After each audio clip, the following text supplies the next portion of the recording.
Hey everybody, it's Jason Blaha with Ice Cream Fitness here. Alright, today I want to talk to you guys about protein intake and try to get around some of the confusion and the myths and the bro science out there about it that have been spread over the years. But hold on, let me give you guys a bicep shot first.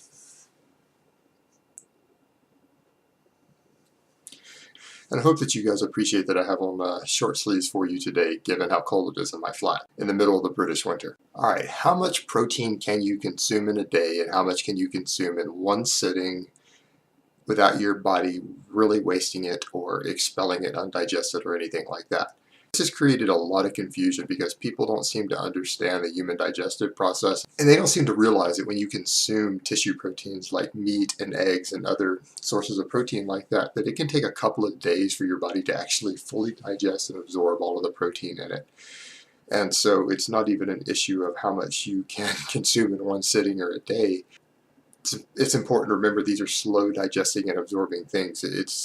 The individual meals almost do not matter. The human body does not waste protein. We have evolved to basically digest and hold on to every single ounce of protein that we consume. It's almost 100% efficient in our species. As far as how much protein could you consume in a single day and eventually absorb all of it, I would have to say it's going to be somewhere around 2,000 to 3,000 grams.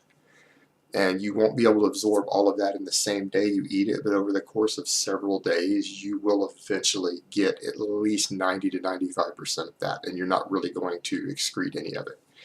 Now, as far as how much can you use, the body, again, tends to use protein very, very efficiently. It's going to absorb all of it. It's going to process almost all of it. And any of it that it doesn't need for metabolic functions or things like that, it's going to convert into glucose in the liver through a process known as glucogenesis.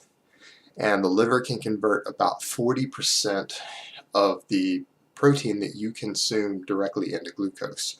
And then what it will do with the remaining protein that it can't use for basic metabolic functions, building things in your body such as muscle, or converting into glucose, your body will go ahead and burn as its primary fuel source. Whatever micronutrient you're overfeeding the most, that's what your body tends to switch to for fuel at the moment. And so your body will go ahead and start burning those amino acids for fuel. And it will switch to that instead of glucose or fatty acids in the meantime.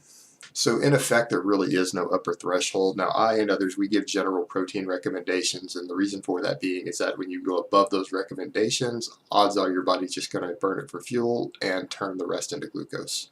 So the question should become, is there a benefit to breaking my protein intake up?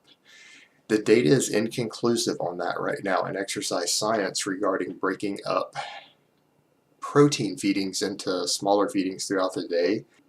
There seems like there may be some benefits for people absorbing tissue proteins, not whey protein. All the studies on whey protein show high frequency helps. If you're fasted and you're consuming whey as your main protein, yes, smaller feedings seem to help.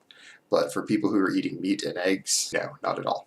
So there seems to be a case that it might be that 2 or 3 feedings yields a slightly better anabolic response than, say, consuming all 200 grams of your protein in one sitting.